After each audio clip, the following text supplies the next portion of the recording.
Hello everyone, welcome to Chem Light. Myself Subhash Goswami. Currently I am doing PhD in IJAR. तो आज हम लोग कुछ topic की बात करने वाले हैं। उसमें से सबसे पहला टॉपिक है कि पेपर का रिव्यू कैसा था, मतलब पूरे नीट 2024 में जो सारे केमिस्ट्री फिजिक्स बायो का रिव्यू कैसा था, पेपर का लेवल कैसा था। और एक बात इस टॉपिक की सबसे ज़्यादा जरूरी बात करना है कि जिन बच्चों के मार्क्स कम आ रहे हैं, जिनके मार्क्स 400 to 300 आए, उन्हें आगे क्या क्या करना है। ठीक है, तो पहले स्टार्ट करते हैं ओवरऑल पेपर का रिव्यू कैसा था। तो paper according to me overall medium था। हार्ड नहीं था और इजी भी नहीं था, मीडियम था। अगर सेक्शन वाइज बात करते हैं, मान लो फिजिक्स में बात करते हैं, तो फिजिक्स में जो है पेपर काफ़ी अच्छा था, कॉन्सेप्चुअल था, तो इसे हम हार्ड में रख सकते हैं। और बात करें ऑर्गेनिक में, मतलब सॉरी, केमिस्ट्री में बात करें, तो केमिस्ट्री का पेपर आई डोंट थिंक किसी को भी टफ लगा होगा।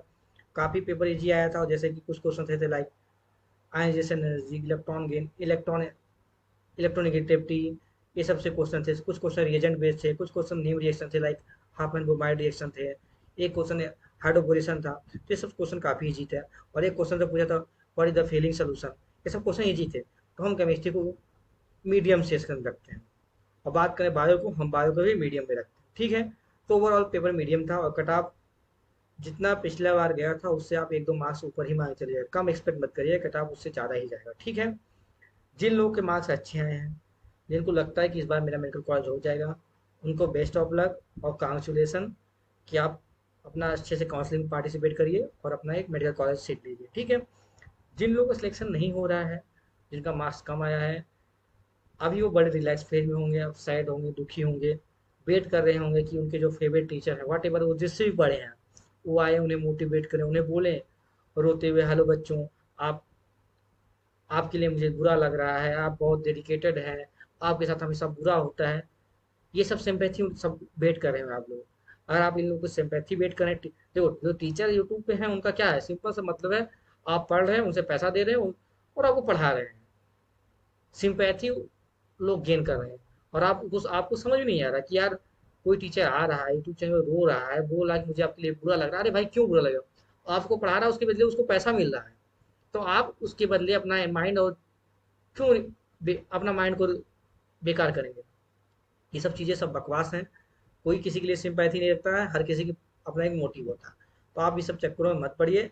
आप देखिए, अपने आप को रिफ्रेश करना है, ठीक है, आप 6-7 दिन आराम करिए और इसके बाद फिर से स्टार्ट करिए। देखिए, पिछली बार अगर आप एनालाइज करेंगे कि आपका मिस्टेक क्या हुआ, तो आप एक चीज़ पाएंगे, आप किसी रैंडम यूट्यूब चैनल को फॉलो किए हैं, आप किसी पर्टिकुलर चैनल को फॉलो करते तो आपको जनरली सिलेक्शन हो जाता। आप जैसे मान लो मेरे से कोई ऑर्गेनिक केमिस्ट्री पढ़ रहा है कि एल्कोहल फिनॉल ईथर, ठीक है, मेरे से पढ़ा। इसके बाद किसी उसने एक्स यूट्यूब चैनल से पढ़ा एल्कोहल फिनॉल ईथर, इसके बाद किसने वाई से पढ़ा, फिर जेड से पढ़ा। एक ही लेक्चर, एक ही टॉपिक को 3 चैनल से देखा।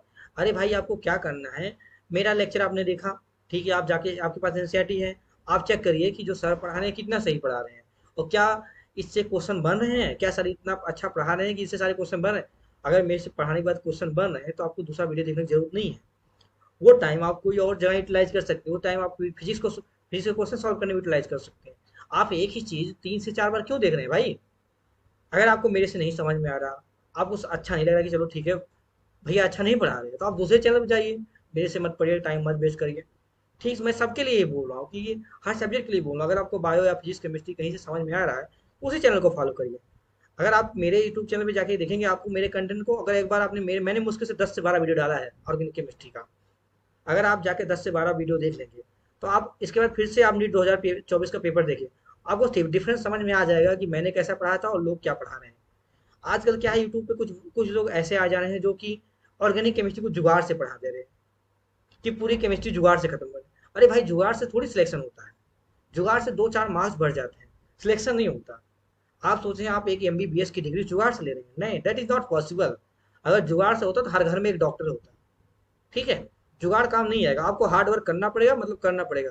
और देखो, मैंने बहुत लोगों का मैंने क्या सुना है, जैसे मैंने कई लोग से बात की, स्टूडेंट, कई मेरे अपने दोस्तों से बात किया हूँ, तो उन लोगों को क्या लगता है कि देखो यार मेरी फैमिली में ये प्रॉब्लम था, मेरा मेरे फैमिली में कुछ बीमार हो गए थे, मेरे दोस्त का, मेरे बुआ के शादी था, ऐसा सब एक्सक्यूज बताते हैं। जिनका सिलेक्शन नहीं होता उनके पास 50 एक्सक्यूज होता है कि मुझे टाइफाइड हो गया था, मुझे डेंगू हो गया।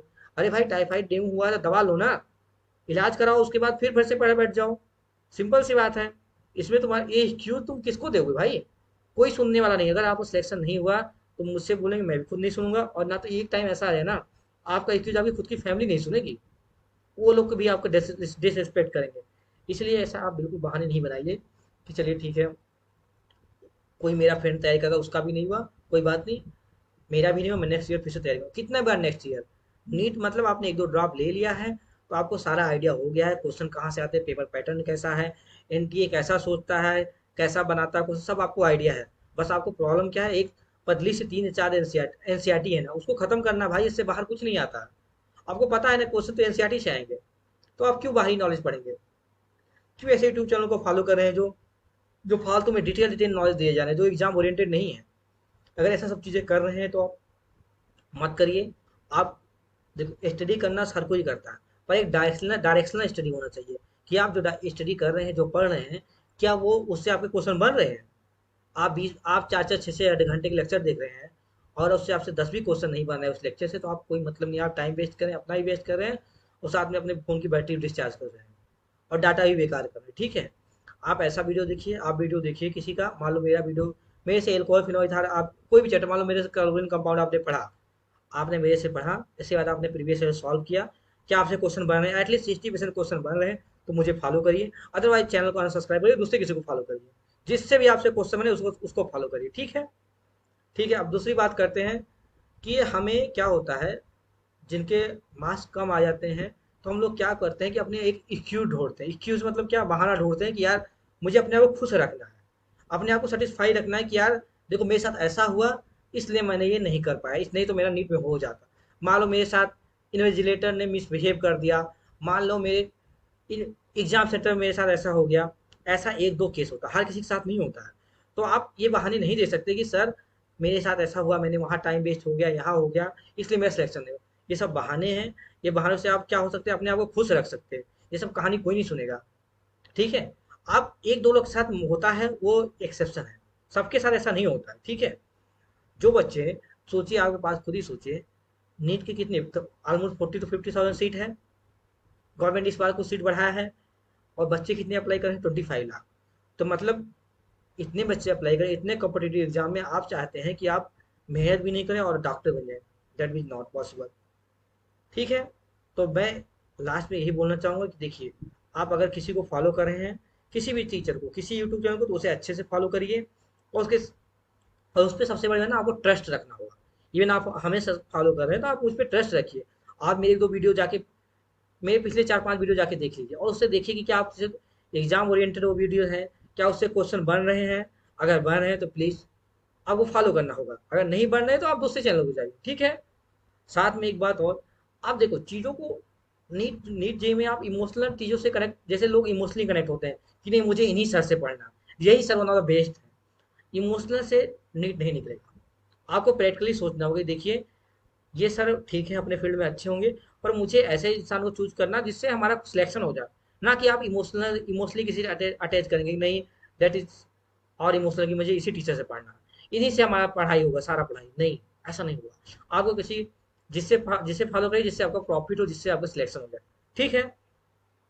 और आप देखो, आपको कुछ लोगों को मेरे वीडियो से बुरा लग सकता है कि सर आप कैसे बोल सकते हैं ये सब चीज़ें मेरे फेवरेट टीचर के बारे में, तो आप कमेंट सेक्शन में बोलेंगे, जाहिर सी बात आप लोग बोलेंगे। लेकिन मैं बोल रहा हूँ, देखो मैं प्रैक्टिकल बातें कर रहा हूँ, मुझे आप लोग से कोई प्रॉफिट नहीं चाहिए, मैं आपसे कोई बिल्कुल पैसा नहीं लेने वाला हूँ। मुझे जो बातें करना है, मुझे जो खुल के बोलना है, मुझे कोई दिक्कत नहीं है। ठीक है? अगर आपको सिलेक्शन लेना है तो आपको इमोशन लेस होना और पड़ेगा, और साथ में आपको एक डेडिकेटेड और डायरेक्शनल वे में पढ़ना होगा। डायरेक्शनल वे में पर्टिकुलर एक डायरेक्शन में कि आपको चैप्टर पढ़ने, क्वेश्चन सॉल्व करने, बस यही करने और कुछ नहीं करने। आपको 50 चीज़ें 50 जगह से नहीं पढ़ने की जरूरत है, एक कोई चैनल फॉलो करते रहिए। अगर आप किसी का सब्सक्रिप्शन ले लिए हैं तो बहुत अच्छा है, आप उसी को फॉलो करिए। ठीक है? और साथ में जिन लोगों को नंबर नहीं ग्रो बढ़ नहीं रहे, जैसे आपके नंबर नहीं बढ़े, आप बोलेंगे सर मेरे नंबर, मैंने बहुत कोशिश किया, 300 400 नहीं बढ़ रहे हैं। क्यों नहीं बढ़ रहे हैं? सिंपल सी बात है कि आप या तो टेस्ट सीरीज में वही मिस्टेक बार बार कर रहे होंगे। अगर आपके मार्क्स 300 हैं और टेस्ट सीरीज में भी हर बार 300 आ रहा है, मतलब आप कुछ तो लापरवाही कर रहे हैं, आप मेहनत नहीं कर रहे हैं। अब कुछ लोग मुझे, सर मैं मेहनत करता हूँ फिर भी मेरे नंबर नहीं बनते, तो फिर आप डायरेक्शनल मेहनत नहीं कर रहे, आप क्या कर रहे हैं, मोटी मोटी किताबें पढ़ रहे हैं, जो नॉन यूजुअल थिंग है वो सब चीज़ें पढ़ रहे हैं। आप अपने फला कोचिंग का भारी भारी मोटी मोटी नोट्स पढ़ रहे हैं। अरे भाई नीट्स में एनसीईआरटी आता था, हम एनसीईआरटी के अलावा क्यों बात भारी भारी किताबें पढ़ें, ठीक है? आपको बस वही पढ़ना है जो एनसीईआरटी में है, और बहुत रेयर चीज़ें होती हैं जो एनसीईआरटी से बाहर जाती हैं। अभी तो 2016 से ऐसा हो गया है कि एक भी क्वेश्चन एनसीईआरटी बाहर नहीं आ रहा। तो आप एनसीईआरटी को ही अपना बाइबल, गीता, कुरान मानिए, ठीक है? आप जो भी मानते हैं अपना मानिए और उसी को पढ़िए, ठीक है? और हाँ, अभी जिन लोगों के मार्क्स कम आए तो डिमोटिवेट नहीं होना है। आप लोग को अभी देखिए 6-7 दिन रेस्ट करिए, कुछ नहीं करना। 6-7 दिन आप घूमिए, टहलिए, मस्त करिए, फैमिली के साथ टाइम एंजॉय करिए। एक बार अच्छे से एनर्जी लाइए, फिर एक बार फिर से शुरू करते हैं। और इस बार नीट 2025 में आप एक बात श्योर करके रखिए कि मैं मेडिकल में चली जाऊंगी या चला जाऊंगा। इसके लिए आप लोग बस क्या करेंगे, डायरेक्शनल बेस से हार्ड वर्क करेंगे, रैंडम डायरेक्शन में हार्ड वर्क नहीं करेंगे, ठीक है? Thank you guys.